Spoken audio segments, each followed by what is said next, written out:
host, Reese, and this is Resilience by Faith podcast, where we highlight stories of resilience, transparency, and growth in hopes of giving you the push you need to make it through your weekly endeavors. Your struggles will build character and take you to the next dimension. It's so easy to think that you're doing life alone, but you're definitely not here where we highlight community. Hey everyone, and welcome back to another episode.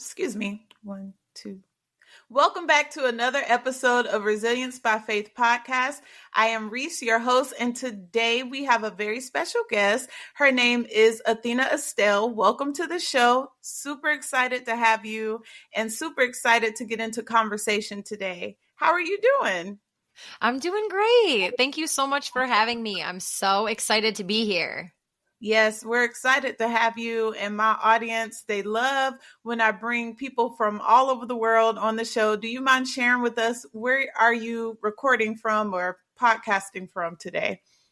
Yeah, I'm in North Florida, so right across the Florida-Georgia line. Okay.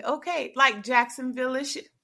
Yes. Yeah. Gotcha. Okay. I have family up that way. Cool beans. Oh, very cool. Yes, I love Florida. So thank you for taking time out your day to spend with us to have a very important conversation. The topic for today, guys, if you haven't already read it, is about postpartum. And I know a lot of moms listen to the show. I've had mom coaches on the show before, but I think it's something to have someone who actually experience postpartum. Definitely. I think it's something you hear about and it's talked about maybe with inner circles, but never out loud, at least not to the degree we need it to be. And so I'm excited to have this conversation today. And I feel like it's going to help a lot of people. And even if it doesn't help you directly, you can share it with somebody. I'm sure you know someone, guys. So be a resource. But with that, I want to ask you, Athena, when did you, I guess we'll start from the very beginning. Take us back to when you found out you were pregnant and the joy and going through the stages of pregnancy and kind of how was that ride for you? Sure. So we had been married a little over 5 years. In 2019, we had kind of decided, we would stop preventing, start trying to grow our family. And we were very, very fortunate because it happened very quickly for us. So I am eternally grateful for that. I have a lot of very close friends and some family members that have had their fair share of infertility issues. So from the get-go, I was very excited, kind of shocked. It was definitely a shock to both of us, but very, very excited. We were ready to start our family. So we announced our pregnancy October 31st, actually on Halloween. I decorated the door of the nursery and made it like a big construction zone. And I made like a big, like the school board that you made your projects on when you were in middle school. And it said under construction, baby Brown coming May 2020. So we would wish people happy Halloween. Do you want to see what we're doing in the guest room? And so, yeah, it was really exciting to Zoom and FaceTime our friends and family back home. So that's how it started. And then I had a very healthy pregnancy.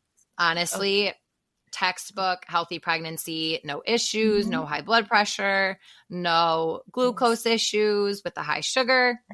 And then the world changed in January of 2020. So I was working on a skilled nursing unit in the therapy department full time. And I never directly treated COVID patients, but the way the hospital is laid out or the nursing home is laid out, every room is a different patient with a different diagnosis. So despite not treating COVID, the patient, 6 feet away in the next room, they could have had COVID. And then when it really spiked that spring, I want to say it was April, May. I was getting ready to go on maternity leave, but we had half a COVID unit. So occasionally to have to walk through it or deliver something down that way. So that's kind of where my anxiety started a little bit. But most people who know me, most people, listening to your show that listen to mine, they know I would say I had a baseline anxiety before. just kind of like a very high, proficient, driven personality with crossing the boxes, crossing the T's, dotting the I's, but never medicated, just able to deal with it in life. And then COVID hit, a little bit of anxiety with that. And then I went to my 40-week appointment. The OB said, "Oh, girl, your cervix is hard as a rock." And I was like, "Oh, is that good?" She goes, "No." She's like, "No, that's actually not good at all. So, stay active this week, keep working." Yes. So I worked another week. I went back at my 41 week and same thing. She's like, "We're going to have to induce you tonight." Yes. We're not progressing at all. And I tried not to get attached to a birth plan because a birth plan is very my personality. It's very distinct for Athena, but I have had a lot of friends have babies before me. I would say I'm on the later aspect of having kids compared to all of our friends. Most of our friends' children are 5 and above, and my daughter is 3. So we're a little bit, quote, later to the game. But anyways, seeing from their experiences, I was like, these babies are going to do whatever they want. So me saying I refuse to get an epidural, I just knew it's probably not realistic for me. So my goal was to do it as unmedicated as possible. And just kind of let things flow. So long story short, I get inducted. I get induced that night. Nothing happens. I wake up at 5 a.m. the next morning, 0 centimeters. So they let me get up. We walked the halls, in masks because this is COVID. Yes. So we both have masks on. Everybody else is masked.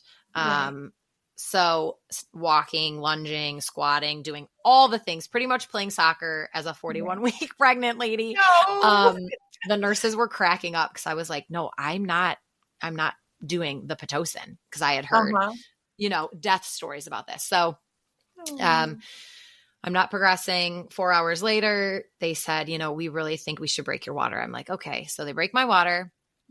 Nothing happens. 3 hours later, we need to start Pitocin. I'm like, okay. Yep. So I'm still walking, still mobile. After about 3.5 hours of it, the women that can have a natural baby on Pitocin are like living superheroes because for me, those contractions. So, just like a very basic understanding for the listeners, if they don't know, Pitocin is a drug that they use to voluntarily contract your uterine muscles without your body contracting, which means the medication is forcing your body to contract without a natural contraction. So it's extremely painful for most people with that being said. So for me, I followed suit. Like it was awful. And I don't want to scare anyone that hasn't had a baby yet because I do have several friends. They had Pitocin cranked up the whole way and then popped out a baby without an epidural. So it's possible, but for me, it wasn't. So I suffered through. I finally had like a solid breakdown with my husband. I kicked all the nurses out of the room. I said to my husband, his name's Chris. I said, "Chris, I think it's time. Like I don't want to remember my labor like this. Like this is not peaceful. This is not, to us, creating that baby was like the biggest sign of our love for each other. And we know that it was God's plan for us and having a family. So to me, I would tell him, I want to look back and enjoy this. So got the epidural, 4 moms ahead of me. We all had our babies within 2 minutes of each other. So I think the first mom had her baby at like 6:56 and then there was a 6:58 and then we were 7 and then there was a 7:02. There was 4 of us. Like, wow. That so, yes, our unit was very busy. Yes. So, our room was super fun though, because we did not find out the gender. So the nurses that we had the night before would like pop in and be like, "Did you have the baby yet?" I'm like, "No, I didn't have the baby yet." And then even the other OBs at the practice would pop their heads in like, "What did you have?" I'm like, "I'm still pregnant." But we had a girl. So that was very exciting. We named her Cecilia. And it was awesome. It was a great pregnancy, great, delivery was great. The process of labor was awful, but you can't win them all. Right. Oh my goodness. So you just took me back to rotations, Lord. I went to my OBGYN rotation and we would come in, put on the turquoise scrubs, put on our booties, scrub in, walk in, get gown, glove. And then my very first birth that I saw was a vaginal birth. My second one was a C-section. That's why we had to put on the booties. And when everything came flooding out, I was like, okay, now I understand why we needed these. And she was like, yeah, hold this. So I had to retract the bladder, and she was cutting, getting the baby out. And then this baby was not, I understand why the lady had a C-section. This was a toddler. This was not a baby. This was a 10-pound. That was a 10-pound baby. So when she cut, and after we got him, he took his first breath, started to crying. She was like, all right, here you go. Pat, pat, pat. And so I'm hitting the back, and she was like, what are you doing? Hit the back. And I was just like, it's a baby. She was like, you're not going to hurt him. And I went patting. She was like, we got to get the fluid out. And I was like, and then when he took his first actual deep breath, then here come the NICU nurses. It was so quick. They came and they swooped the baby up. They were like, give me my baby. And they had to go through the APGAR test and put him under the Billy lights and all that. But it was just so much fun. And then my very first one, they let me cut the cord. And so my oxytocin was like, that's my baby. So we just had a time when in my OBGYN rotation. That was actually my number 2 after the specialty I'm in now. I was thinking, OB, how much fun would OB be to like put on all pink and be like, are we ready to have a baby? And it's a bunch of moms probably not. Oh yeah. Happy. Oh yeah. Yes. Well, it's just crazy because I feel like, I've heard from my friends, what a great experience it is. Like, they're very attentive, that they're helpful. They teach you all the things. And then when we were there, I just kept telling Chris, I was like, this is like a new mom's Disneyland. Like, this is the spot. Like, I'm not trying to leave. So when they tried to discharge us 2 days later, he's got the bags ready. He's got the little trolley thing all packed up, like the little bellhop thing from the hotel. He's got that packed. Yeah. And I was like, oh no, like I'm staying. Like, the baby and we are not leaving. We'll see you later. Yeah. Did they come? Is it like how they do? I don't know if you've seen the TikToks, but as soon as you pop out the baby, here come the nurse. All right, now this is how you get them to latch. This is how you. Oh my God! How you get the baby to do this and that, and it's like, can I breathe? Can I have a second? Yeah. Is it really like that? So we did skin to skin. So she came right out and went straight on my chest, and then they kind of like toweled her off, and she was probably skin to skin with me, probably 30 or 40 minutes. Yes. And then the lactation consultants come in and they're like, let's try. But she was so tired. She didn't eat for like, she was born at 7. I think I fed her the first time around like midnight. Cause she just was, she couldn't even keep her eyes open. She was just like bobbing up and down, getting nothing, just asleep. Yeah. Yep. It's wild. Yes, yes. Oh man. Well, I'm happy for a healthy pregnancy. I'm happy for a healthy baby. Definitely your experience was one, especially through the pandemic, but I'm happy you guys made it out not sickly. Baby don't have any repercussions. I'm happy about that. Yes, that's huge. Absolutely. Thank you. Yes, you're welcome. So kind of like lead us into when you started to kind of see things shift. When did things take a left turn, or how long were things good for? Was baby a couple months, or did we make it to a year? Or kind of like, what was your experience? Sure. So I apologize. It is a lengthy discussion that I'll keep as short as I can. But so from the beginning, she was projected to be 7 pounds, 6 ounces. And when she came out a week overcooked, she was 5 pounds, 13 ounces. So we barely made it out of the NICU. If she was a couple ounces less and a few other factors, they were thinking about, sending her to the downtown where the NICU is. So we made it out of the NICU fine. It wasn't a concern, but to me, she lost, I think, 6 ounces in the hospital. And then we brought her home, and at her week-old appointment, she was still losing. So bring on all the lactation consultants. They all were virtual. At one point, I had 3. And she would latch fine, but she ate forever.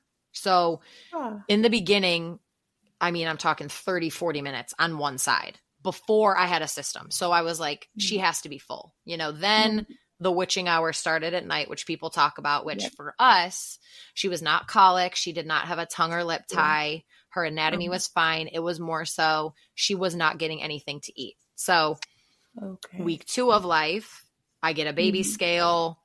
Yeah. I put her on a routine of feeding on one side for 20 minutes, the other side for 20 minutes, and then pumping the rest of what's in me for 20 minutes.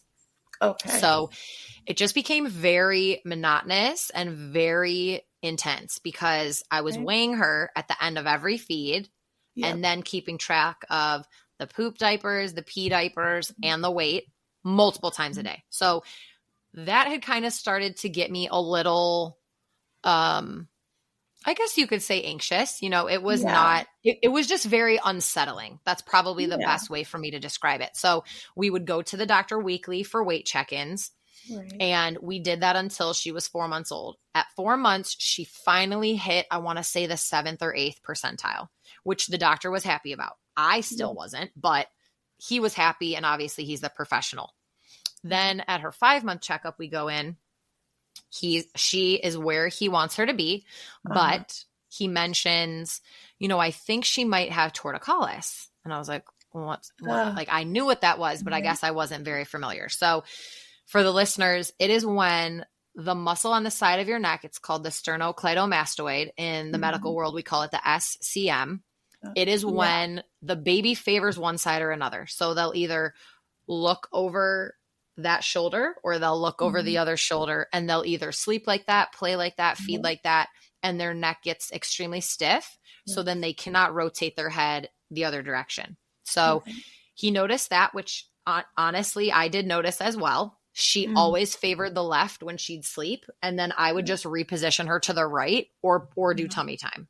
And I just thought it would help and fix, but no, girl, it did not. So we started going to physical therapy. He told us very honestly, if the therapy doesn't work, we might have to look into a helmet. And I was like, what? Why? And he said, when the torticollis is severe, it pulls on the muscles in the back of the head as well. And it causes a flat spot on the part that is laying against the mattress. And I was like, how do I not know this as a physical therapist? So in my husband's defense, he is a sports physical therapist, manually based. And I am a inpatient rehab acute physical therapist. So neither of us have experience with children physical therapy. So that was a hit to my pride for sure. I felt so much shame. Like, how do I not know with my own child what is happening? I just felt just so defeated. I was like, just one more thing that I failed at. Like, let's just add it to the resume. So we go to physical therapy. Our girl was amazing. Taught us everything. We did a couple visits. We kept doing everything from home. Followed up with the pediatrician at her 6th month. He was very happy about the torticollis, but the flat spot was still predominant. So it wasn't severe. It was in the moderate range, but his point was the way that it had started rotating the way it had started rotating her head, her ears were becoming misaligned. Which if you were looking at her from the front, you would never know. But if you looked down her head, like from head to toe above her, the way that her head was rotating, it was causing her ears to shift. So he wasn't that pleased about that. And the way that the skull was growing in the front right was much less than the front left. So he explained all the helmet things. And of course, being the type A perfectionist, I guess, I started going to different prosthetists to talk about this. And I got 3 different opinions. And the long story short with that is, like everything else in America with insurance, there are guidelines for things to be covered. So with the helmet at the time in 2020, the degree of differentiation for the helmet to be covered was 11 degrees. And that is based on this huge mathematical picture that they put on the computer of all the different axes, I don't know, of the skull. So when you're looking down on the head, again, from head to toes, it shows all these different angles of the brain and the skull and how it's growing. So you can tell On the right side, she's 4 degrees here. On the left, though, she's 10 or, whatever it might be. So I go to the first opinion. They're like, it's 8 degrees. And the interesting thing is these numbers cannot be manipulated at all because the baby is on like a baby conveyor belt that takes them into like a modified MRI machine for about 5 seconds. It's a very quick test. You lay your baby down, you put a little Velcro strap over their head. It like puts them in the machine, pauses. This thing rotates around their head, takes images. They come out, you get them up. They don't even know. Okay. So the first one's like, honey, it's 8 degrees. I'm so sorry. I'm like, okay, go to the second one. And again, 8 degrees. So I go to the third one and the guy's like, I think it's great that you're getting different opinions, but you just need to pick. And I said, well, I wanted to meet everyone because for those people out there that aren't familiar with the helmet process, for us, we had weekly appointments with our helmet expert. So I wanted to make sure that I liked them. It's like any other doctor. I didn't want to just pick the first one and then not have a good rapport or trust them or, just those type of crazy first mom type things. It's important. Yeah. So I'm at the third appointment. I said to the man, he was this lovely elderly man, probably in his 60s, like just lovely. And he said, are you okay? And I said, no, I'm not. Like, I'm barely holding it together. And he said, these are just opinions. Like, this is the data that we give you. And then, you and your husband decide. And I said, okay. I said, I just really need it to be 11. And he's like, well, what's with the 11? I said, well, then insurance covers it. And that just takes one more added piece of stress off my plate. Well, he brings her out of the little conveyor belt. He puts the numbers on the screen and he doesn't even have to tell me. I look up the number that I've now been trained to look at is 8. So the money didn't really stress me out because I don't know, number one, God provides, but number two, if she needs it, she needs it. Like, am I going to tell my child if she has buck teeth, like, no, you can't get braces? Right. So for us, it was, she needs it. The doctor's recommending it. The orthotist is recommending it, we'll get it. But I think that for me was, as they say, like the straw that broke the camel. That whole helmet experience just destroyed me. And I don't think it was the aesthetics at all, just because as a therapist, I work with patients with amputees. Almost all my patients are in wheelchairs. I work with trauma patients from car accidents. I work with braces and different adaptations on a daily basis. So it wasn't the look of her being in a helmet. I think it was just the overwhelming sense of, I'm a first-time mom. COVID is here. So now I have no support from any of my family and friends back home. I have a husband who works full-time, which is great. I'm very thankful for that. But again, I'm at home trying to figure out all these things. I went back to work after 12 weeks just because I had to, almost, that's a whole other story. But, it was just a lot of shame. It was the whole shame game, which when I first started therapy, we worked on that for probably about a year straight of that. So I noticed after we agreed to get the helmet one day, which just happened to like stick out in my head like a sore thumb. It was January 5th. That night I went to sleep. We decided 2 days prior to get the helmet, and I did not sleep at all that night. It was tossing and turning, staring at the ceiling, praying, reading, getting up, walking around. And that happened for 3 nights. And then I called the OB and I said, I think something's really wrong. I don't feel like myself at all anymore. I don't want to do anything. And it's really hard for me to even get out of bed. And she was floored, because I would have been, looking back at this, it's so weird. It's almost like an out of body experience, because if you would have told me like, oh girl, you're going to get postpartum depression real bad, I would have laughed. Like, I remember at my OB appointments when I was pregnant, my OB was very proactive. We talked about postpartum depression multiple times. And I was like, I got this. Like, there is no way. And, I definitely was humbled, and I know that it's just part of my story. And now I just thank God that I'm on the other side of it to tell the story of survival, Right. Yeah, definitely. Like, I think we can all agree that in our minds, kind of like we hear certain things and we're just like, never me. That'll never be me. I don't need any extra help. Got a good support system, but we couldn't see what was ahead of us because God can see it all. God knows it all. In every Yeah. situation we come up against, he already has the solution already planned out because, he's not bound by time. So he already got it. But certain things are put in our place because I just got out of a Job season, I call it, of experiencing things to build my character and to get what I need. And I'm bringing this full circle. I just got through reading, like I'm doing Bible recap is the name of the Bible plan in the Bible Yeah, app. I've done it. Yes. Yes, Awesome. it's great. Yes. It is great. It's like you read something don't quite make sense. You read something somewhere else that don't might quite make sense, and then they start connecting the dots, and your mind's like, yeah, like what? And then you get really excited, and you're like, wow, God, that was amazing. I can just imagine him up there chuckling at me because he's just like, oh, girl, get it together.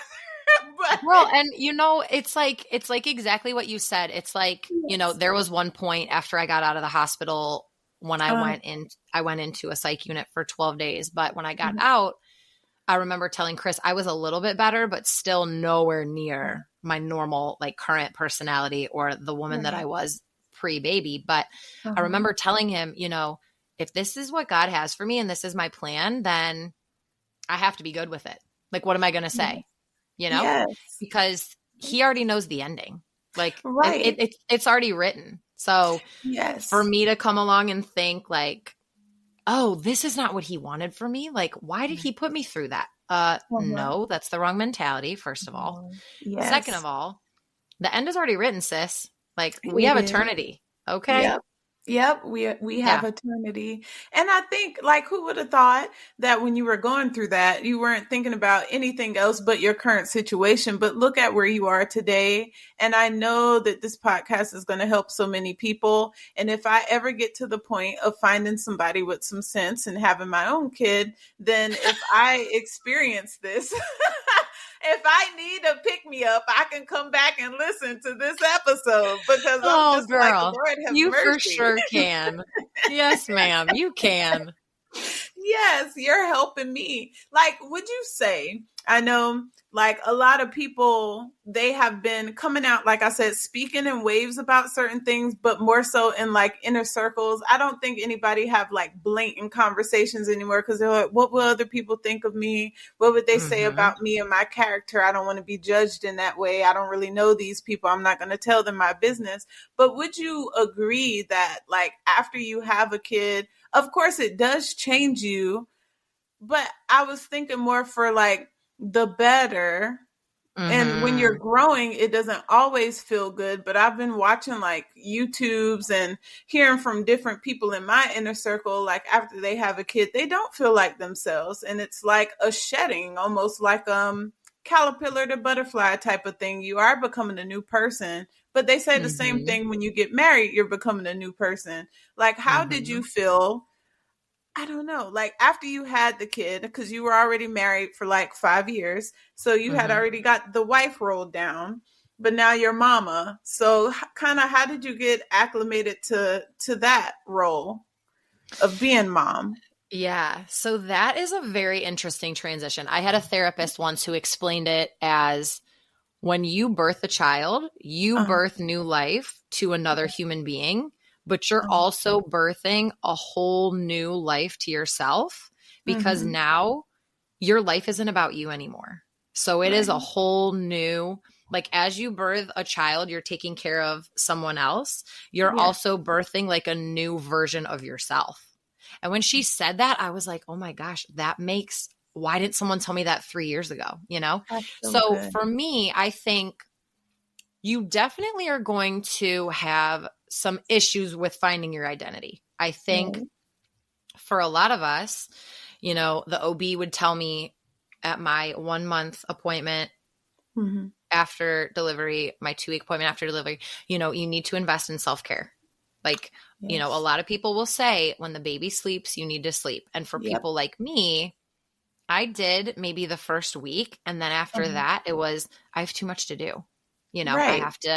I have to be ready to feed her whenever she wakes up. I have to be ready to Uh-huh. clean the bottles and pump and bag the milk and date it and freeze it and this and that. And, you know, and then you add going back to work, which is a Yeah. whole other thing because then you're pumping at work. For myself, this is a little incriminating. I hope there's no police officers listening, but I always told myself if I get pulled over, like they can deal with it. But I pumped on the drive to work. I pumped on the drive home from work. I pumped on the drive to church. I mean, I was like a cow all the time. And that's fine because it worked for me and that's what I wanted. But I think it's really important to maintain your identity in yourself. And whether that is painting your nails or soaking your feet or putting on a face mask, or if it's none of those things and you just want to sit alone in a quiet room for 20 minutes with nothing or read a book or a magazine or go for a walk. You know, I think for me, I did ask for help a decent amount from my husband, and my mom and my mother-in-law were here for a little while. But I also think COVID, I mean, it really affected that for me because neither sides of our immediate family are in Florida. So I would have to wait for someone to be able to travel here and then deal with the anxiety of thinking about them on an airplane, despite wearing a mask. COVID was still rampant. I mean, people in New York were dying on a daily basis. So it was trying, but I think maintaining your identity is huge. And I also think, I've said this a couple of times on my show as well, for those people that are single, or maybe your partner is not as involved and, you know, you're having to do more than you thought. I would say find that one person that you can really let in to everything, because even my mom friends that are some of the strongest Christians I know, we all have moments of weakness. Okay. I say that in a sense of when you are just so exhausted and giving, it's hard to remember in the moment, like, this is so worth it. I'm so happy. I'm so blessed. And I did know those things, but also when you're that exhausted, it is next level. It is. It is very trying. It is. And I can only imagine, I've seen like people come into the office and they're like, you know, they got kid with them, like the baby with them. And they're telling me like, some days it takes all the energy I have just to cook dinner. Like some days it take all the energy I have just to get up and brush my teeth. And that's the only thing I get a chance to do for myself in the whole day. And the whole day is about the baby, the husband, and what needs to be done for the house.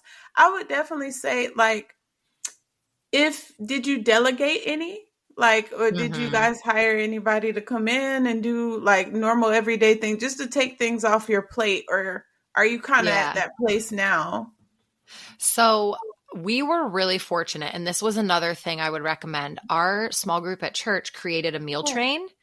So for people who aren't familiar with that, it's a website. It's just called mealtrain.com, like a choo-choo train. Yes. And it is so great. You just put in the recipient's name and their address or whatever information they want to divulge. Some people don't want any information on the website. It just has their cell phone number and you just call them and get their address when you take the meal. But you choose what calendar dates you'd like to accept meals. And then anyone with that link can just sign up and then deliver a meal, or you can deliver a gift card. So they created us a meal train. And I want to say we had meals for dinner for at least 3 weeks straight. Like it was huge. Yeah. Huge blessing. So that was off my plate, which was great. I did make some freezer meals. Yes. So that was a blessing.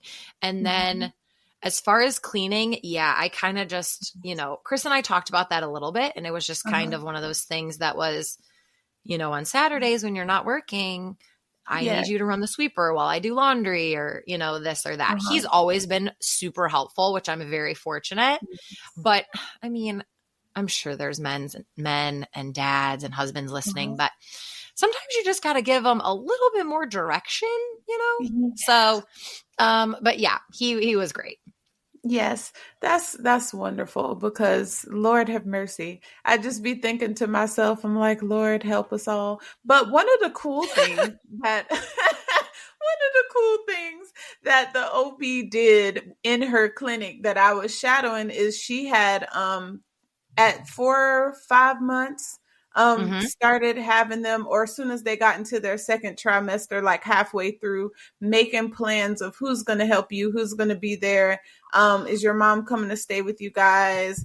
Making sure you're asleep. Do you have a feeding schedule, or kind of how y'all are going to juggle that, making a plan before the plan so that everything is kind of laid out and not so much suffocating, especially for new moms. They had new mom class. So like all the pregnant ladies, expectant ladies would sit in a circle and kind of discuss what they have planned, what they're afraid about, what their fears are, or resources, just going back and forth within a community that they could tap into.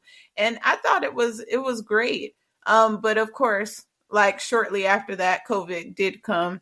But I thought it was wonderful because a lot of the other OB places that I had went to or seen, especially with my friends, didn't offer anything like that. They'll give you like information to state resources like WIC and different things like that. But other than kind of having a community group, I think everybody just went to Facebook, and that was just it. Yeah. Yeah. So that's good. Definitely. How was your support circle? I know you mentioned that a little bit, that you did have some immediate family come in from both sides and help out, but kind of like after you were like, okay, yep, something is wrong. And they were like, yep, okay, it may be depression.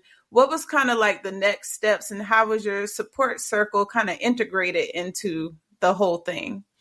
Sure. So from January 5th until February 12th, that was, like a 37-day task of my husband and myself trying to get hooked up with a good psychiatrist for myself. My dad actually drove down from Ohio, which is where I'm from, and he was with us, I want to say 5 or 6 weeks. So he really helped my husband a lot because my husband was still working at the time and my daughter was in daycare. So, he was managing, but I would say he would agree not well. His secretary was crucial for us because she was able to kind of move his patients if they needed to be able to come with me to the doctor, to be able to go with me to different consults and therapy and things like that. So she was great for us. My dad was, immensely helpful. But then I have 2 friends. They are, just angels from heaven. I could cry just talking about them. So the one, her name is Donna. She actually used to work with me. She was a therapist as well. She's now retired. She would just come sit with me on the days when Chris got really worried about me for a little while there because I started having suicidal thoughts and a couple actions. So he did not want me to be alone. So she would come over and sit with me. She did take me to therapy a few times. And this was all pre me going to the hospital to the psych unit. So my other best friend, Kelly, was someone else that we confided in because we didn't tell many people at all. Probably I can count on 2 hands how many people we let in. And then eventually we did tell our small group and things like that. But at first, the sense of shame and fear that I was feeling was just that I didn't want people to look at me differently. I didn't want them to treat me differently. I didn't want it to affect my marriage, which it was absolutely affecting my marriage. But, when you're that far gone, it's really hard to see straight. And I think, you're just hanging on. It's like hour by hour at that point. So those women were crucial. And then a lot of the couples in our small group were great. They would either send meals or come check in on me, just drop things off. And then came the breastfeeding weaning. So in January, right before the OB she prescribed a low dose of Ambien and Zoloft when I stopped sleeping. And she told me very bluntly, if I put you on these meds, this is the end of your breastfeeding journey. Right. At that time, my milk had changed so much from the stress, completely. The texture, the quality, the smell, the viewing of it, like everything about my milk was different. I didn't want to give it to her anyways. So it just kind of organically happened. But that was also another thing, my goal was to make it to a year. So now I'm a failure again because I only made it, 8 months at the time. So Yeah, it was a lot. It was a lot, but Yeah. I think all those people just pouring into me and loving me. And Yes. I had a neighbor. She is amazing. She is a nurse. She Mhm. has 2 kids herself. Amazing. She would go to the store. She'd go to Target. Pretty sure we Uh-huh. all love Target, but Yes. pretty sure she'd go to Target when they Uh-huh. would get the formula trucks because Mhm. there was a huge formula shortage. She Yes. would just grab so much extra formula for us. I mean, there were, Right. I think, 3 separate times when I was in the hospital, she would drop off cases of formula for Cece. So, What a yeah, blessing. just little things. I mean, to me, those are huge things, but Yes. they all added up, all of those little things and all of those people, Mhm. because I think, they say it takes a village, but I Yes. think when you go through something like that, it It really really. shows you how Yes. loved you are.